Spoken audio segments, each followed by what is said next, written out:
जय हिंद साथियों। तो हम फिर से मऊ पुलिस लाइन ग्राउंड में उपस्थित है। समय किसी के लिए रुकता नहीं है, देखते देखते समय बीत जाता है और पता ही नहीं चलता। 25 अप्रैल 2026 कल इसी समय पूरी ग्राउंड दुल्हन की तरह तैयार किया जा रहा था। पूरा सजावट हो रही थी चारों तरफ। पूरे ग्राउंड में रिक्रूट आरक्षी भरे हुए थे, ITI PTI सभी लोग लगे हुए थे इस ग्राउंड की खूबसूरती बनाने में। आज देखो 26 अप्रैल POP पासिंग आउट परेड हो चुकी है। पूरा ग्राउंड खाली पड़ गया है, कोई नहीं दिख रहा है यहाँ पे। अब सब नई नई जिम्मेदारियों में अपने लिप्त हो गए हैं, अपनी नई नई तैयारियों में लगे हैं। तो इसीलिए ये कहा जाता है कि जब जो समय मिलता है उस समय को सदुपयोग करो, यूज़ करो। फिर वो समय कब हो कब ना हो कोई नहीं जानता। तो देखते देखते हमारा 9 महीने का जो सफ़र है वो पूरा हो गया और आज हम जिसके लिए तैयारी कर रहे थे आज फाइनली वो घड़ी आ गई और हम पासिंग आउट पर करके। साथियों, आज का दिन बहुत भावुक भी है और खुशी का भी है।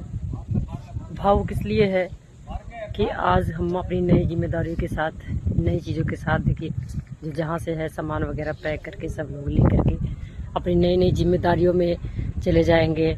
और जो हम 9 महीने से जिस ITI PTI और दोस्तों के साथ एक रूपता में अनुशासित तरीके से ट्रेनिंग करते थे, साथ में मज़ा करते थे, घूमते टहलते, जो भी ये सारी चीज़ें थी एक साथ होती थी। लेकिन अब सभी साथी बिछड़ जाएंगे, अलग अलग जगह पे चले जाएंगे, अलग अलग जनपदों में चले जाएंगे, अलग अलग थानों में चले जाएंगे।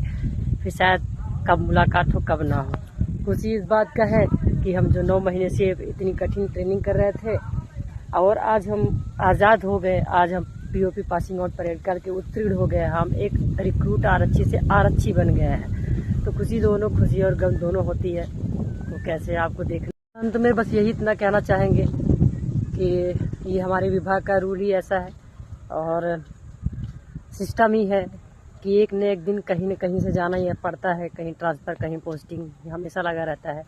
इस चीज़ों में कभी भावुक नहीं होना है, बल्कि हमें मजबूती के साथ आगे बढ़ना है। दोस्त यार मिलते हैं, बिछड़ते हैं, फिर नए मिलते हैं। जीवन का दस्तूर ही यही है। तो आपको हार नहीं मानना है और उत्सुकता और मोटिवेशन के साथ, खुशी के साथ आप नई जिम्मेदारी जो मिल रही है अच्छे से निभाएं। जैसे इस 9 महीने अनुशासित तरीके से आपने अपनी ट्रेनिंग किया, वैसे जो 3 महीने का आपका प्रशिक्षण है वो कंप्लीट करो। इसके बाद आपने जो भी जिसकी वजह से आप इस विभाग में आए हो, अपनी ईमानदारी, सच्ची भावना से आप अपनी कर्तव्य पथ का पालन करें और अच्छे से सहयोग से रहें। बहुत बहुत बधाई आप सभी को आप लोगों को। जहाँ भी रहे अच्छे से रहे, अनुशासित तरीके से रहे, अपने देश का, अपने मान सम्मान